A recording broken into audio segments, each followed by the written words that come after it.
Okay, thank you for coming to this special mechanical engineering seminar today.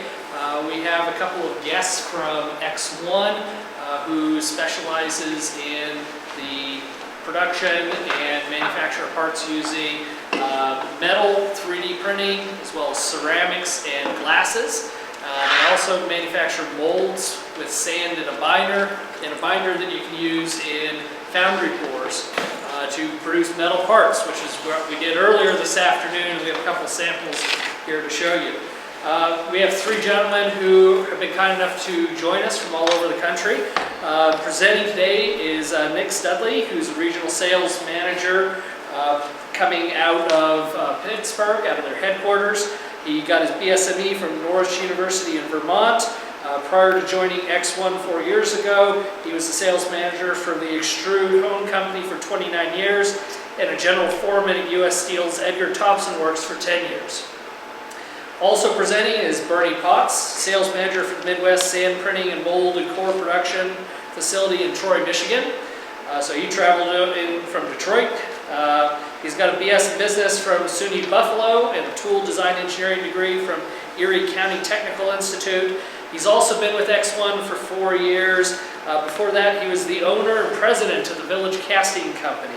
He's been a member of AFS for 45 years, has served on the board of directors for NADCA for many years, and is the current chairman of the ASTM Committee B02 and belongs to committees A01, B07, and F42, and has received the award of Merit and Distinguished Service from ASTM. Also here, but hiding in the back, is Vincent Lawless, who has recently joined X1. He's the sales manager for the Southwest region, working out of Las Vegas on here, but he resides in Los Angeles. He's got a BS degree in metallurgy and a diploma in management studies from Sheffield Hallam University in Sheffield, England. Has worked in the United States for more than 30 years. Has experience in metal casting, heat treatment, titanium production, thermal spray, and vacuum brazing. He's the chapter chairman of the ASMI Los Angeles chapter in 1995 and is credited with creating the specifications AMS 4932, titanium, 6 aluminum, 4 vanadium driver sheet, and AS 1814, the terminology for titanium microstructures. So we have a couple of very knowledgeable people who have come here today to talk about the wonderful work that's being done at X1 on this cutting-edge technology. So let's welcome them.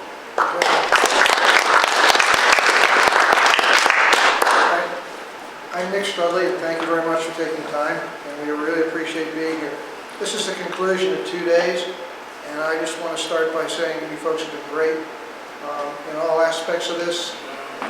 From my standpoint, it's really encouraging to see a facility where the students are literally engaged in what they're doing and really appear to enjoy it. And I would encourage you to do in your work career what you've done in your educational one, is not pay so much attention to the money, but pay attention to how much you enjoy what you're doing, and trust me, the money will come. Okay.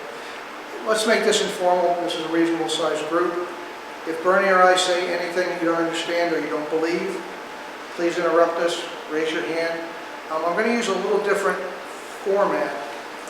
I'm going to start with the metal three-dimensional printing, and we'll pass parts around as we go through it. But we're going to start with a video of the process. I think it'll make the presentation more meaningful. So you're going to actually see a little bit of preparation and just video of a 3D printer and the post-processing for metal parts.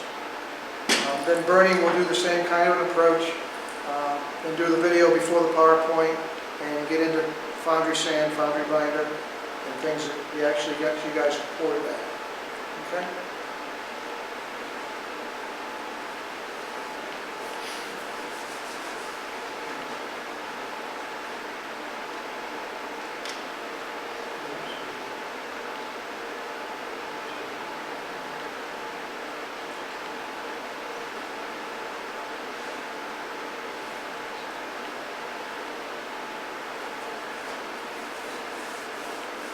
One of the things that we get a lot of credit for is the system that we designed, the software for the machine tool itself. Compared to some of the other additive processes, that allows allows the operator to totally redo the build blocks in any configuration he wants.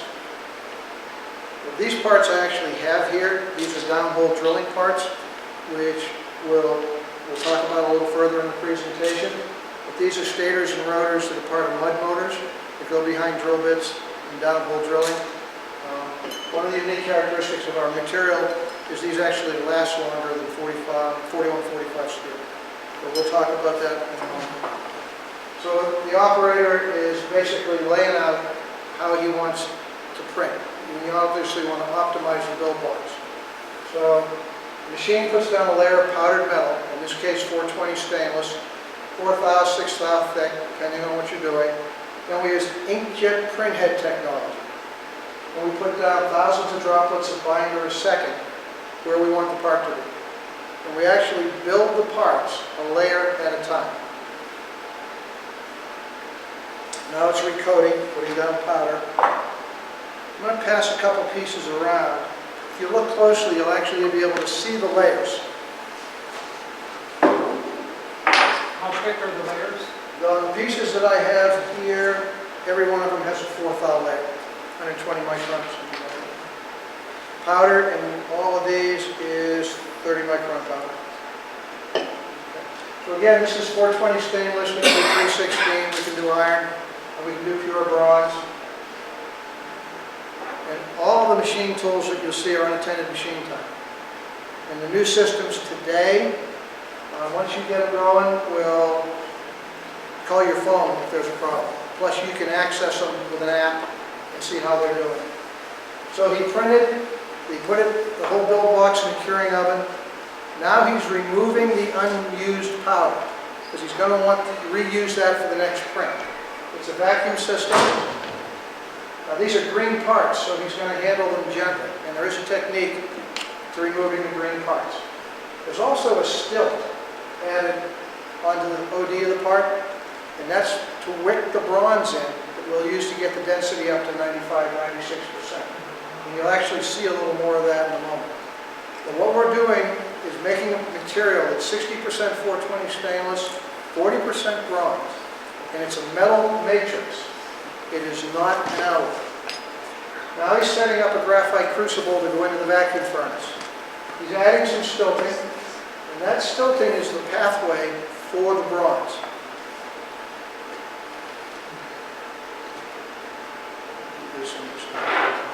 Now he's welding. He's putting a little stainless powder at the junctures, and those will melt in the sintering operation and give him a solid bond. He's also going to cover this, now he's pouring bronze powder in, and based on the volume that he needs, it's a calculation, it's in the software, he weighs out the bronze powder on a scale, and he puts the correct amount of bronze powder in, because you obviously don't want too little, and you can actually over-infiltrate if you get too much. This is an aluminum oxide material. As we're going up to sinter 420 stainless at 1100 degrees centigrade, we're burning our binder off, the glue that he put on in the printer, and we don't want things to move. So this just helps stabilize the process. The other thing that happens when you're sintering and he's going into a vacuum furnace with a build blocks full of these, you start to sinter the smaller particles at a lower temperature than the melting point. And now he's come out of the vacuum furnace, and he's got that tree, which has the finished parts that are 60% 420 stainless, 40% bronze. They'll give them a quick bead blast to get all the aluminum oxide off. And I actually have a part here that has not had any bead blasting done. This little one, it's about a 600 RA finish, micro-inch. That's what it comes out of the furnace looking like. We'll cut off the stilts. Now for infiltrated product, the stilt is our scrap. With non-infiltrated product, which I'll explain a little bit in a moment, there is no scrap. And that's the other thing about additive, you're looking at a really green process as you go down through it. I'll pass the parts you just saw printed around. This is a stator and this is a rotor.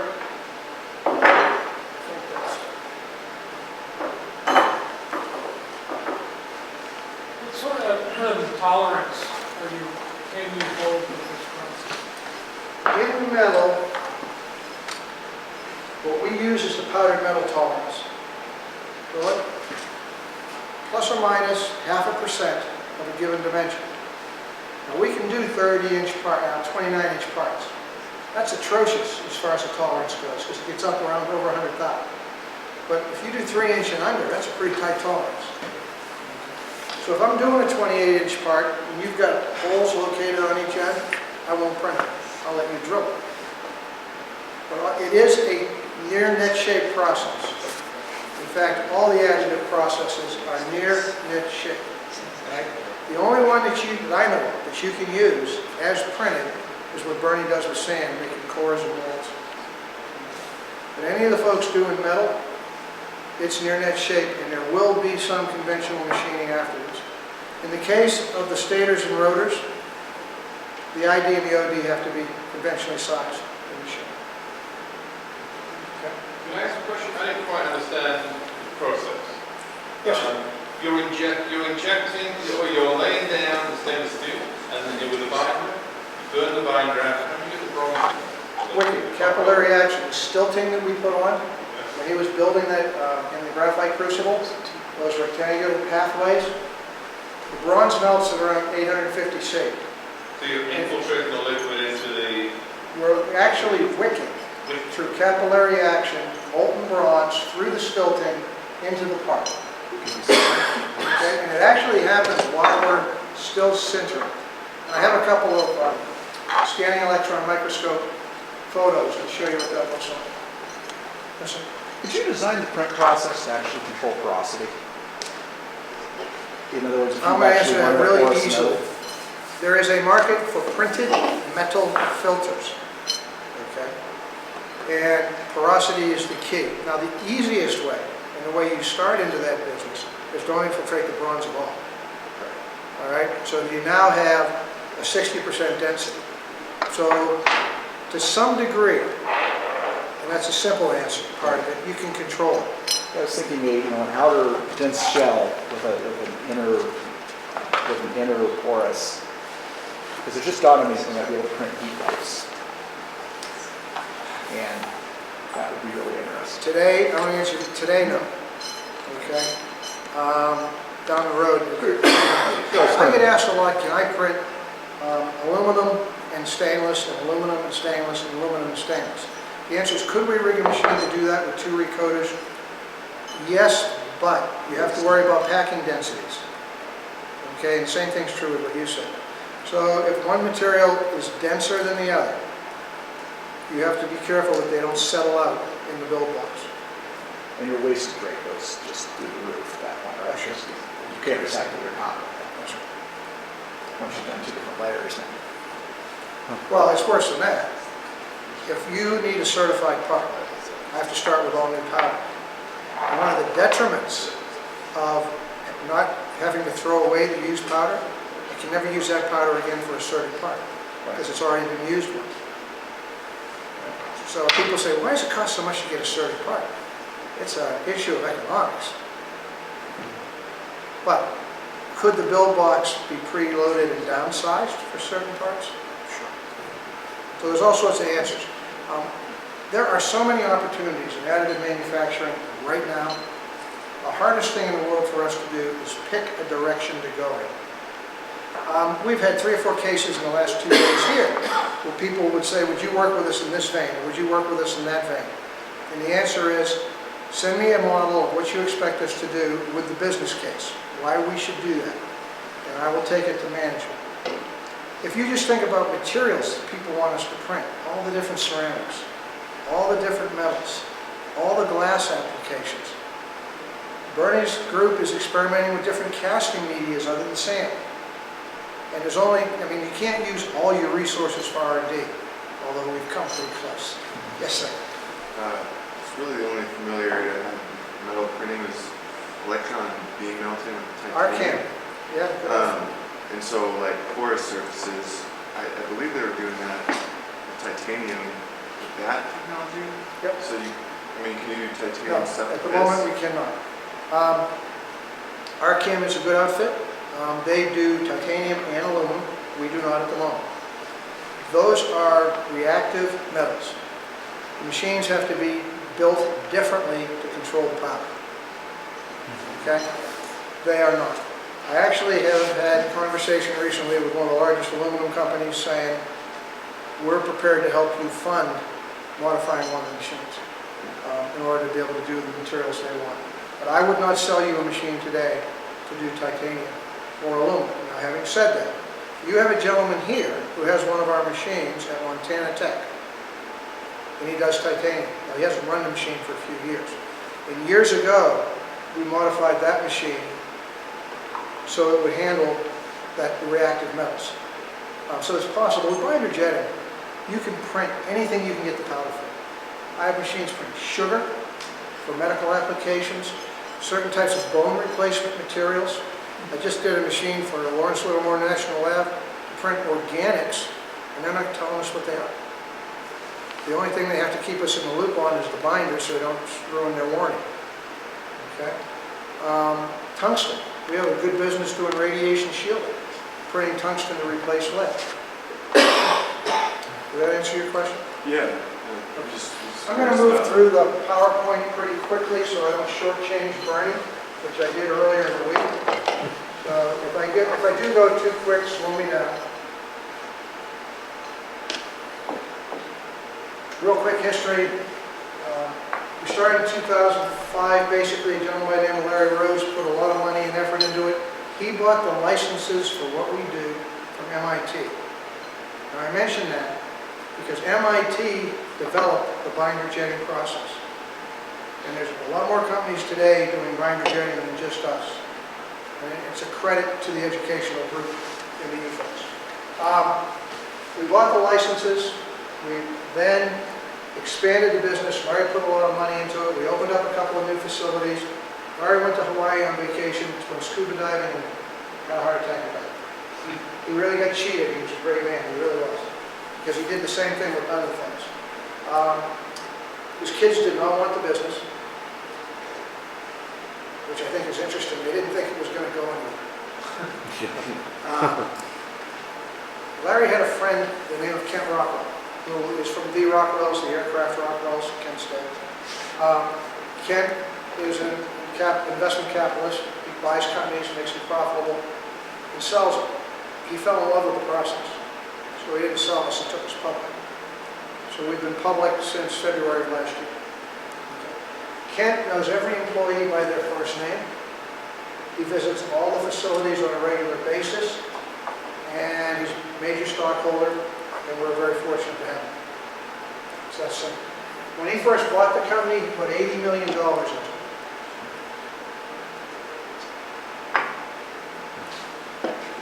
I'm going to go through the locations fairly quickly. That's just a shot of corporate headquarters outside of Pittsburgh, Pennsylvania. Two major processes, two major directions we go in. Bring sand, foundry binder, and other materials in the casting industry and printing metal. And the metal may be more fun for me to talk about, but the fact is today, what Bernie's group does is 80% of our revenue. It's a simpler process, it's more mature than metal, and as the pattern shops and the foundries realize that Bernie can print cores, which you can't make any other way, or that would take people hours and hours and days to glue little pieces together, he's going to continue to grow. Now my task is to get our portion of the business out so that it's a 50-50 relationship, and that's part of the company's goal.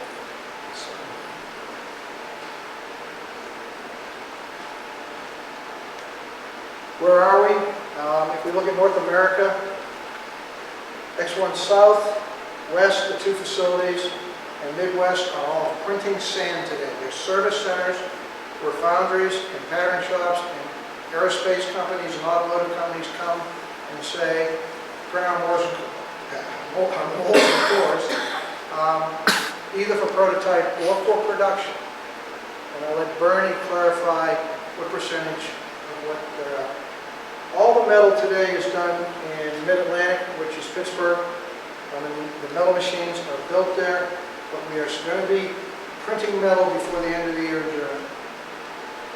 So we're going to be, one of the ways to get metal going faster as far as what we can do and who we can sell to, is to open up more locations. And then work with our customers as well, because the customers, of course, are leading the way. It's amazing. I sell a metal machine to a customer. 3 months later, they're doing things with their machine that we're not doing. And it's a great thing for the process. We are also in Brazil and China with sales offices, and we have a facility in Japan. The Japanese will be the next group to get metal. In fact, we have the Japanese and Korean folks coming over next week to train on metal. I just went through what these things are. We're going to go through that. Additive manufacturing. There are a number of processes. We talked about RCAM, they use electron beam, that's powder bed fusion. We talked about material jetting, there's people that will jet polymer and build parts. There's a gentleman that uses a welding system that has the largest build blocks in the world, and in theory, he could print a car just with welding wire and run around. He obviously can't do that. His tolerances are sloppy, but he has the biggest printer, depending on what your part is. The other major player in metal is EOS. EOS does a laser, direct metal laser sintering. A very good company. The polymer folks, the plastic folks, you guys have a polymer machine, led the way. And EOS came along with their direct metal laser sintering systems, doing aluminum, titanium, steel, and again, kind of pushed everything forward with metal. Direct metal laser sintering is a good process, but it has problems. Every time that laser moves across the part, welding another part of a layer to the main piece, it's changing the internal stresses. So there's a lot of post-processing with direct metal laser sintering. You start off by welding to a plate. Any overhangs, you have to support features like that. And then you have to do heat treat and hipping. With us, with the binder jetting group, we don't care about overhangs. That unbound powder supports everything. I can do all sorts of hollow cavities. I just have to have a way to get that unbound powder out. I don't have a plate to burn off. Now, I do have some stresses in the vacuum furnace, but they're standard powdered metal stresses, and they're easy to get around. Where it's getting tough is, our goal is to eliminate the bronze in different materials and go to a 98% density plus as printed with materials in the stainless family and the iron family, because our business model is general industry. If you talk to RCAM, they started out doing medical. Their claim to fame is doing knees and hips, cobalt, chrome, and titanium. They're good at it. EOS went aerospace. X1 said, you know what, we're going to do general industry, because the people that really need this technology are the downhole drillers, the miners, the guys making cars, that whole general group.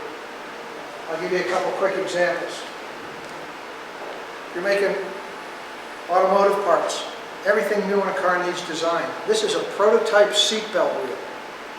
It's 420 stainless and bronze. We printed this. All this customer has to do is grind the two shafts to size, and he can use this as a prototype. This is a $150 part printed by us and shipped. I walked into a very large EOS shop with this when they were looking at buying one of our machines. And I said, in stainless, if you printed this, how much? And they said $1,200. Okay? And typically, in dealing with customers that come to us that have used shops that have the RCAMs and EOS machines, there's about an 8-to-1 difference in cost. But that's because the markets they're in require that kind of quality and density and everything. Okay? One last comment on binder jetting, I'll just emphasize it again. We can print most any powder you can get size for. I have people printing table sugar to make scaffolding, so that if you break your spine, they can make scaffolding at the hospital to a doctor's size.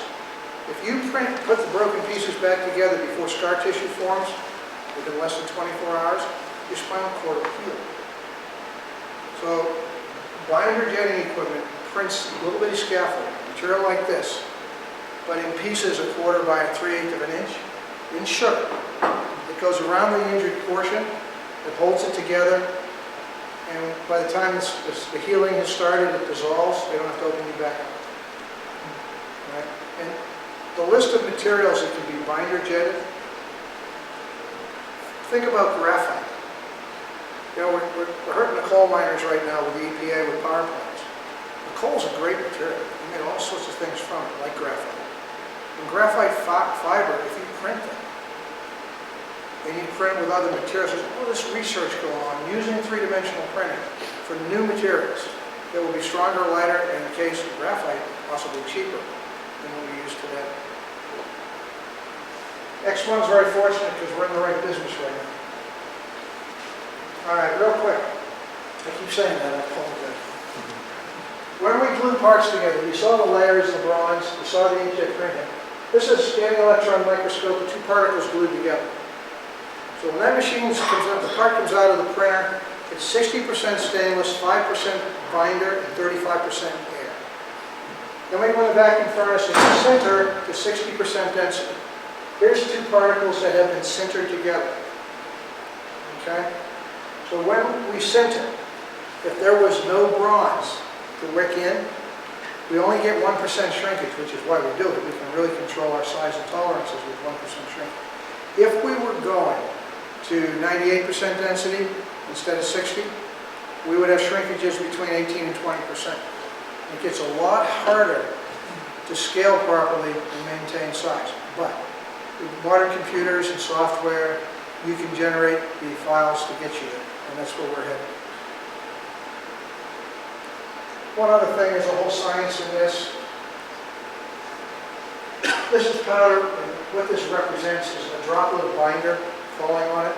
Two-dimensionally, it's a pixel. Three-dimensionally, it's something else. But if you want to get better tolerances, you want to get better surface finish, make the droplet small. We have print head folks, we make print heads that we're working on that all the time. And we also see people like print head makers buying our machines to do their own research. And we have binder companies buying machines to do their own research. So what's going to happen, there's going to be a huge leap forward here. Probably before this time next year, there's going to be really exciting things going on. Here's our shop in North Huntington, PA. I'm going to scoot through that. Just some more samples. We do a lot of artwork. If you do shapeways.com, SHAPEWAYS, they will let you design your own part on their website. Give you a price if you want to pay it. Give them a credit card. All the metal parts come to us and we print it. In fact, that little piece that I sent around as printed that hadn't been polished, that was a Shapeways part. Keep you going. I'm going to pass around a couple more. There's other sites. There's a lot of artists that we do work for. You can't tell in the picture, but this gentleman, this is a bowl that holds very expensive custom-made jewelry. This is another thing that can't be made conventionally. If you saw the intricacies of that, it can't be cast. I think he paid about $4,800 each for those bowls. They're about yay big. But because they couldn't be made any other way, they were like his jewelry. They were one of a kind. He wanted them. Metal machines, there's 3 sizes. There's a small machine that the universities like. The one on the left, it's about $145,000 for the whole thing installed. The one in the middle is our bread and butter. That's the M-Flex. That's the one that will print sand, metal, ceramics. We can tune that machine to print just about any part you want if you can get the right size and shape. And then our bigger machines on the redesign, that's the one that will be 15 by 15 by 28 inch parts. We're making it faster, we're upgrading it, and it's going to be about $1 million. So we're at $145,000. That 450 is misleading, that's without a vacuum furnace. Vacuum furnace for that machine is another $325,000. So you're at $750 basically. And I'll say something about that $750 because I'm a sales guy. We have universities buying it.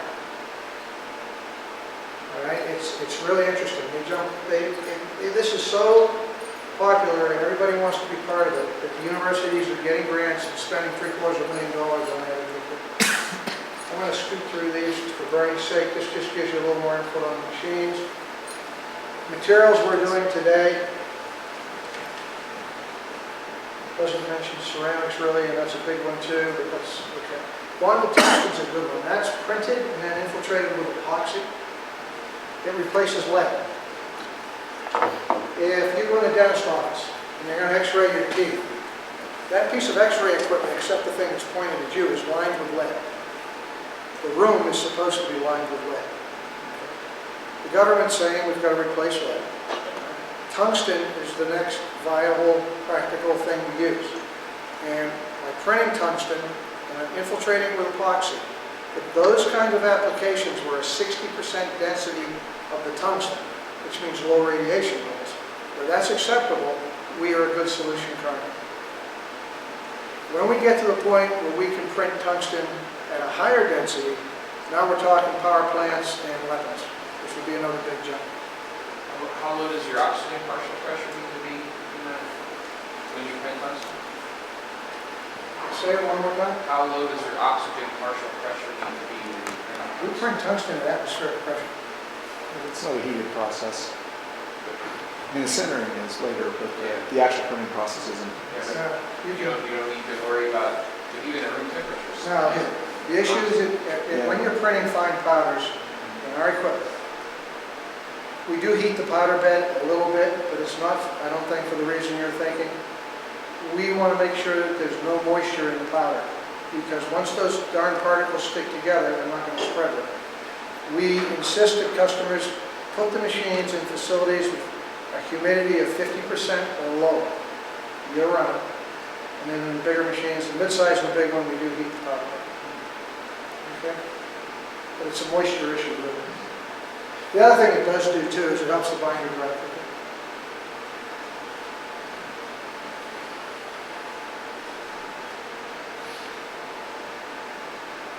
Properties.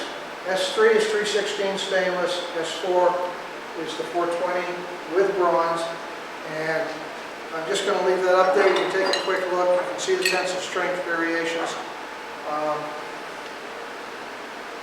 We are constantly updating our profiles on the materials. We actually have a group that does that, and that's accessible on our website.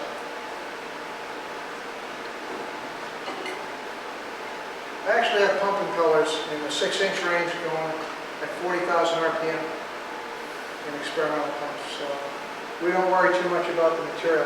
These are a couple quick case studies. One is about, that I'm going to talk about for just a moment, is the pieces you saw in the video being printed that I passed around that are mud motor parts. This is a worn-out part after a couple hundred hours. This part is after 600 hours, and this part went back in the hole. And we're up to 800 hours. This one piece cost Altera $450 for machine convention. Buy the material, cut it, do the machine. The high cost of a lot of it's because these are Air Force ships. Out the door printed, you're looking at $200, $210. So we do all their production. They actually got rid of most of their machine shop. The only thing they kept is what they used to size the OD and the IV. So when people tell you three-dimensional printing isn't a production process, tell them you need to go catch up.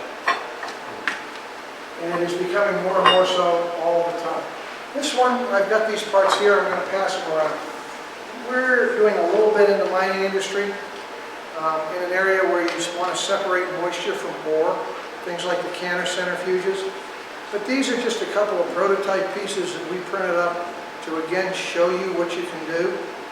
These are about $200 each, and I defy you to figure out another way to make them at that cost. So, get these passed on. I have one more strainer plate that is an actual production part. It goes on to canner centrifuge to take the moisture out of potash. And the beauty of additive manufacturing is you don't pay for complexity. So if you walk away with nothing else today, To make a part complex, here, let's do it this way. And now, if the investment cash people want to argue with me, I will argue with you. There's no other way to make this part except to print it. All right? This part costs less than a solid chunk of metal if I print it. All right? But if you went to a machine shop and said, make me this, it would be significantly more than a solid chunk of metal. So when you look at a part like this, think about things like heat exchangers, where you need more surface area, or where you want to take the weight out. You have a robotics division. You design a part, and you assume that this is what it needs, right, for the stress and the loads, and it's a solid part. But I guarantee you there's material in that part that doesn't need to be there. And there's software out there today to help you determine what material you can get rid of. And with additive manufacturing, you can print what the software tells you to make. This part, we're down, in this case, we are 24 thousandths of an inch slots. Today we're doing it at 14 thousandths of an inch. To do that with powdered metal in a process where you're infiltrating with bronze is a major accomplishment. And the fact that we didn't charge them for all the additional designs. When you look inside, there's a big radius here and here, because that's where the part was failing. So to add strength, we just threw the radius in. All right, we're done here in a moment. Do something. So, I always cheat when I'm not going to do it. Keep saying that. Prosthetics, it's a good application. The software that I can never remember the name of is UForma. If you have an opportunity and you want to take material out of a part, UFORMIA software. Impellers we talked about, it's another app. I'm going to scoot through these burning. There is technology in the vacuum furnace. Parts can slump even with the aluminum oxide around them. What we can do is size them and print them to allow for that. I promised you a scanning electron microscope. You're looking at, if you go to the one on the right, the blue is stainless steel powder. The white is bronze and the black is quartz. That's your lack of density. Same thing here except the green is quartz.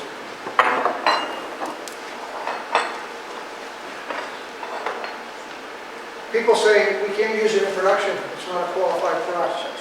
Not any longer. NIST has a set of standards for additive. NIST has a test piece. If you bought a machine from us, we would have you come to the factory before we shipped it. We would print the NIST standard. It would go through the entire process, including the furnace.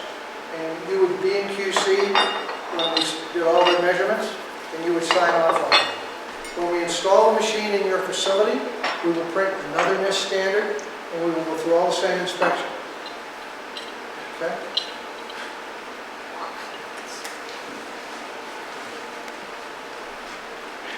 We do a lot of testing. We just opened up a new facility in Ohio, actually, to help us with tensile strengths and really getting a handle on all of that. I'm done. I'm going to pass one more part around. And I'll take a quick question. This is a culminator. It's printed in tungsten, and it's infiltrated with copper. But when you look at this, hold it up to the light. As you can see, it's got holes in it, but they're shaped holes. And they're square. All right, any questions on metal real quick? We're not going away after Bernie's done, we'll take any, but... What did you say the name of the company that you're working with to print things on design? I mean, I can ship parts to Shapeways. You wouldn't ship parts to them. You can go on the internet and do their files. You can send them to me too. Okay. The difference between them and us is I will charge you for QC, and I will put it through quality. They don't. We just do a visual for them. Shapeways.com. Yes, sir. So, in terms of strengths of the parts, Yeah. I mean, obviously that's going to be a function of porosity and powder size. Is that well understood? Is there still a lot of work to be done in that space? In actual fact, if you look at X, Y, and Z is the vertical axis, there is a very, very little bit of difference where Z is weak. It's almost marginal, but it is there. Okay? If you have concerns about that, We'll actually change your part file so that we have tensile strength hourglass specimens attached to it. It will be printed here, so they will follow the part through every process. Printing, curing, the vacuum furnace, securing. And you can test them or we'll test them. We do pretty well getting our tensile in the strength. That's your question. Is it a strong function of particle size, powder size? It's a or- function, it's certainly a function of density. The bronze has a lot of strength. The bronze adheres to the stainless to powder, and that makes a big difference. That's a metric. But it is a metal matrix, and you usually have some with credibility for people that don't want to Neutrons have their bounce career right arrest through on this. materials. Do you have thermal conductivity or electrical resistivity? Yeah, I can have all that heat transfer, I have everything. Yeah. Well, technique for welding and everything. I'll tell you what I'm going to do. Before I leave, if you really need one, I don't have enough for everybody, I don't think. I'm going to put some memory sticks up. And the property sheets are supposed to be on those memory sticks. I'm assuming the new ones are. I mean, that will have poison ratios all the way down the line. All right, so before you leave, stop up and pick up a memory stick. It will also have the sand on it as well. Okay? Anything else? Go for it, Brian.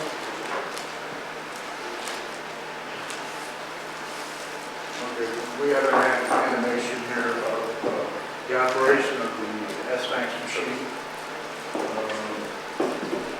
An STL, we have file plugged into the computer in the machine. I'm going to explain how this operates. We're blowing sand into the two hoppers. The one on the right has virgin sand, the one on the left takes recycled sand. We recycle roughly 35% of the sand. Now this is a mixing chamber where we add activator to the sand. The sand is activated when it's laid down. This sand is going into what we call a recoater, which will lay down an 11 thousandths layer. Now the bottom of the job box is coming up because each time the recoater goes across, it lays down a layer of sand that drops 11 thousandths. Simple system. The printer head coming over, it's jetting down a furan liner, which sand is already activated, so it's a two-part system, and it begins setting up chemically immediately.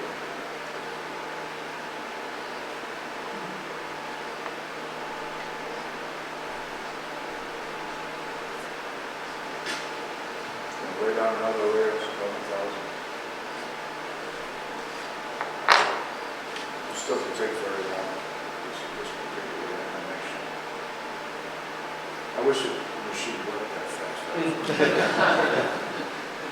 Now the job box is 70.9 inches long, 39.4 inches wide, and 27.5 inches deep.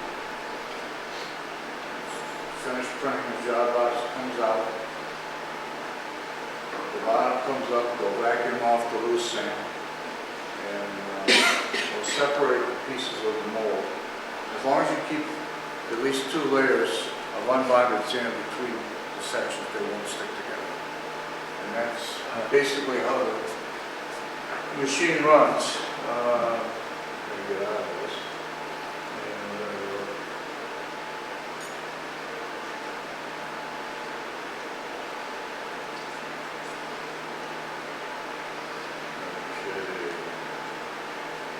We're getting away from this because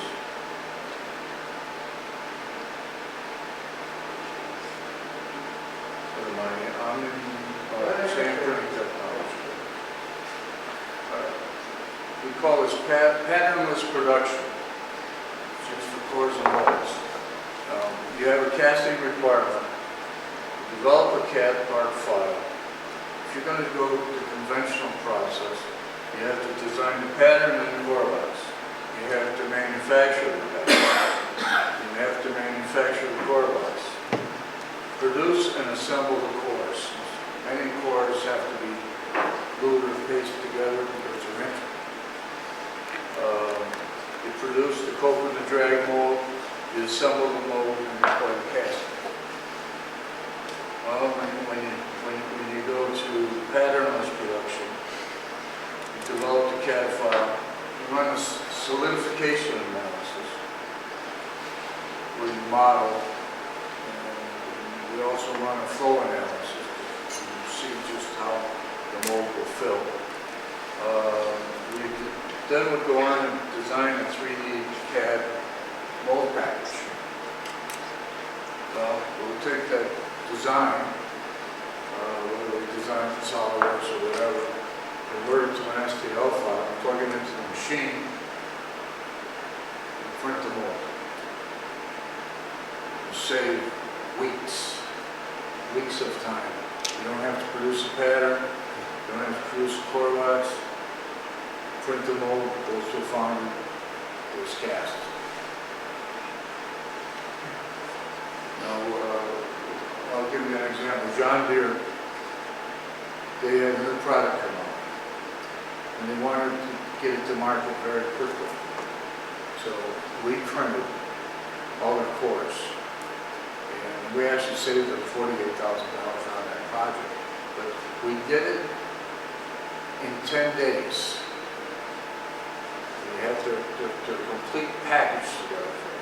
In the meantime, they started building pattern equipment because this was going to go into production down the road. But they met their target date of putting that product out to market. Okay, there's the uncoated sand particle, and it's coated with the activator, which is saw, and the animation, and the binder is jetted down. Drop on demand, and it's 1,012 nozzles in the printer. Probably more today because we keep making bigger printers. Makes it faster. We're trying to improve, and it's showing how the binder and everything we do that through the animation. Okay, take the CAD digital part, print the cores. Now this is a design for solidification simulation. We used NovaCast, we ran a solidification modeling and developed the mold for that. And you can see the finished product on the right, with all the risers and everything on it. Now this particular slide shows the furan binder, the phenolic binder, and the silicate binder, and it compares one to the other. Currently in the S-Max we are using the furan binder. The S-Print can use any of those binders. But when you get into the phenolic binder, a sodium silicate, it has to be post-treated. It has to go into a microwave oven to be cured, so it sets up. With the furan, it's chemically bonded. When you're done with it, printing the job box, it's ready to go. It shows the machines that are out of production and the newer ones, the S-Max and the S-Print. The older version, S-15s on the left, we still are running those. We're running the one that's called number 4, we call it. It's the 4th one ever built. We're running for 12 years. The only thing you have to do with these machines is make sure they're clean. You have to clean your recorder, make sure your print head doesn't get gummed up. And it usually takes one of the guys a half-hour a day to go in there.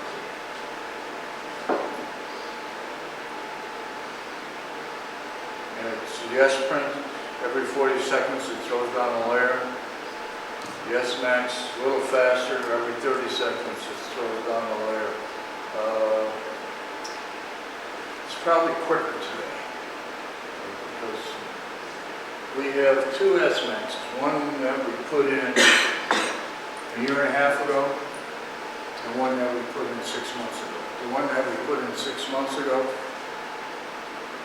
is 30% faster than the original because they redesigned and made the print head larger and it just prints quicker.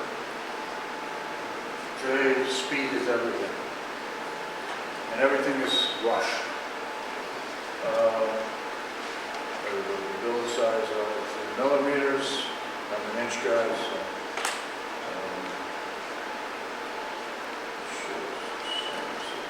There is the footprint of the machine.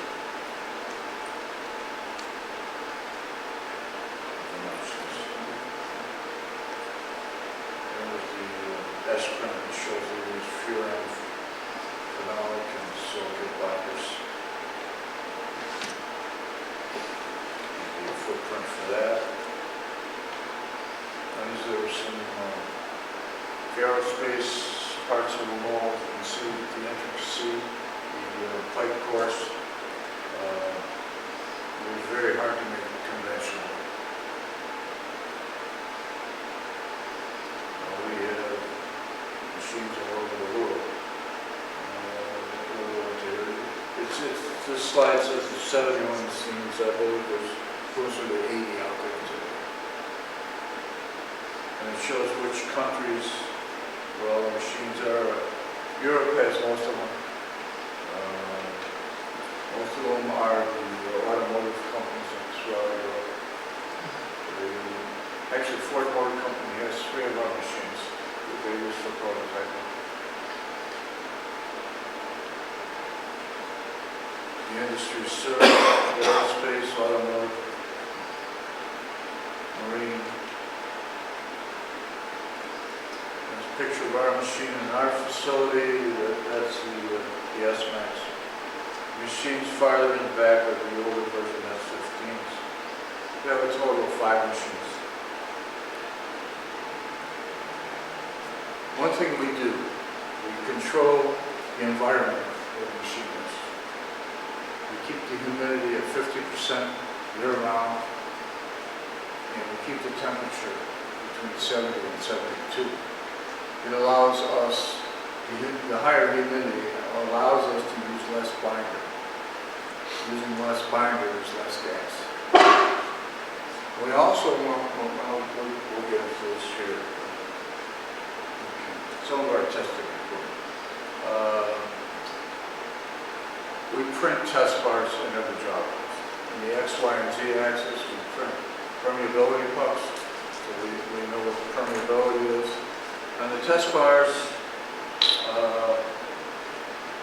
we will measure them, we will weigh them, we will break them on the beam test, and they all have to fit into certain parameters. If they don't meet our requirements, the job box is quarantined and usually scrapped. I've only seen that happen twice in 4 years.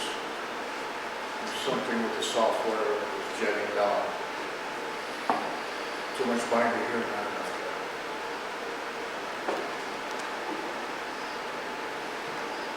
There's the test bars, permeability pucks.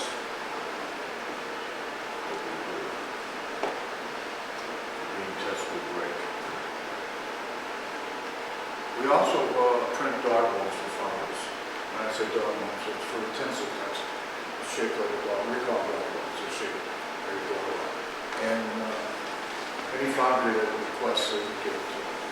And we've had foundries take our dog bones and compare them to the conventional made dog bones. Ours are stronger, they're better. So reports of the We also run the LOI, loss on ignition test, so we keep track of the binder content.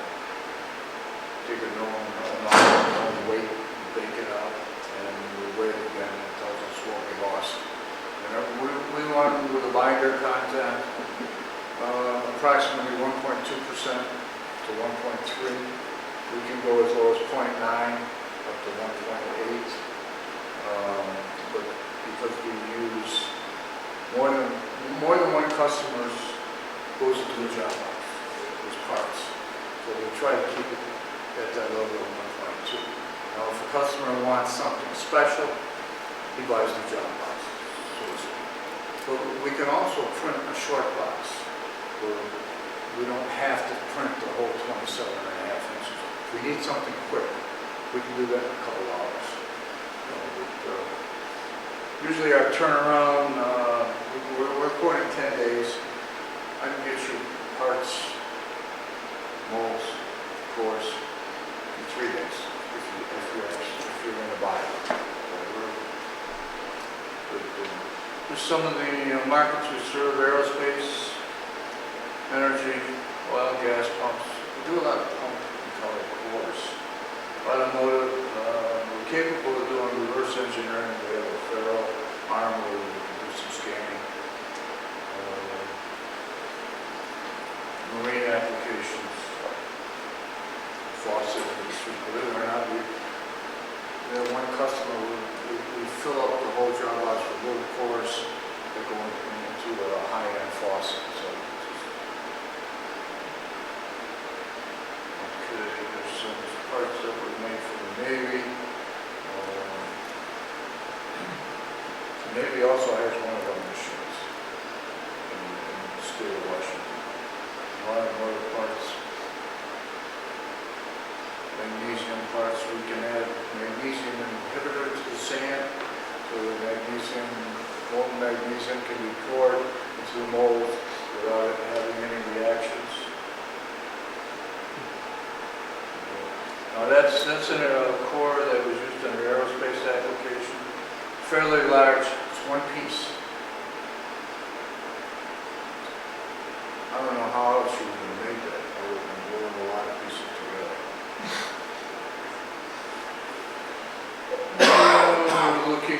We picked the smallest guy in the shop to stand next to the biggest corporate print. So.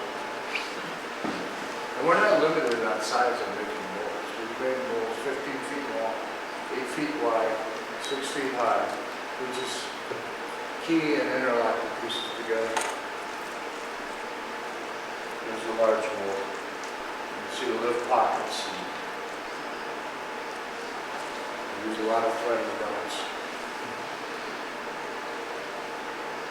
There's one of the molds, and then there's a pour into it. Particular casting weighed 7,000 pounds. It was in-bar. It's used for aerospace tubing. It's used for a tool, actually, for a wingtip. Pump.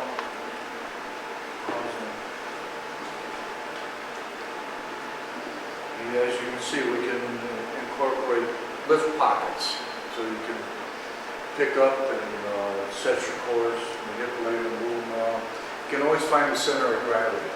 That's one thing about a good CAD program, hot shot.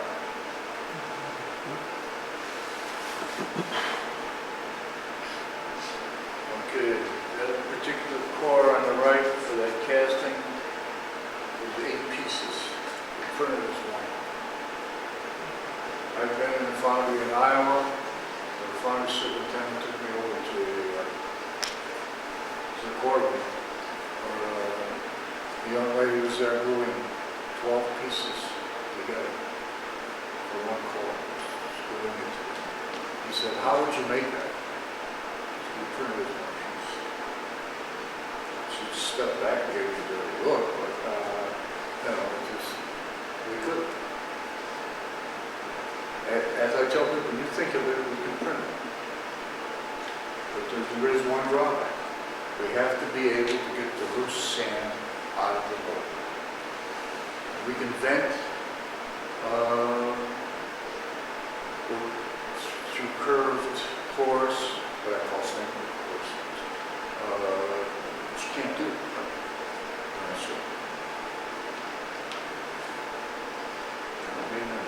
Running longer. This is another aerospace application. Talks about core dimension stability, plus or minus 8 thousandths. Permeability was superior, mainly because those pipe cores went through the big event.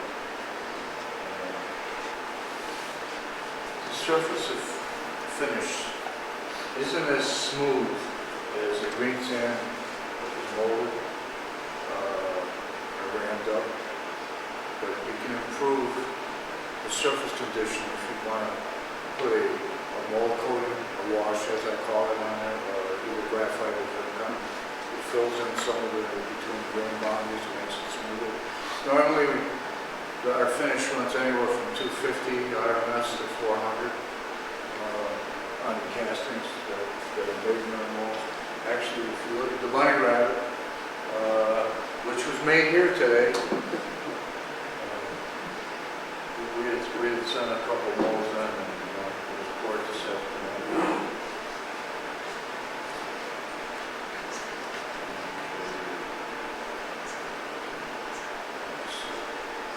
That particular set of cores up top, it's a ceramic core. It's stronger, it can take higher temperatures, and we used it in this application with pump column. We were experiencing some burning where it was very heavy sections. We went to a ceramic core and eliminated that problem. Also is we're also printing chrome iron, of course, today. Okay, we're going to skip through stuff. Key value is you eliminate bottlenecks, cut down times, you don't need to go with that. You have design freedom. As I said, you can, if you think of it, print it.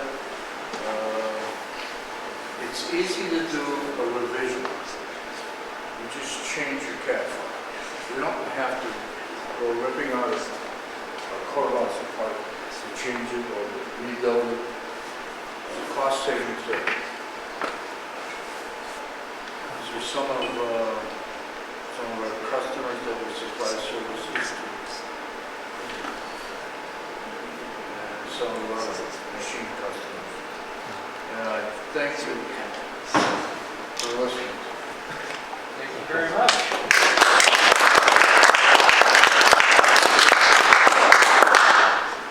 Any questions? People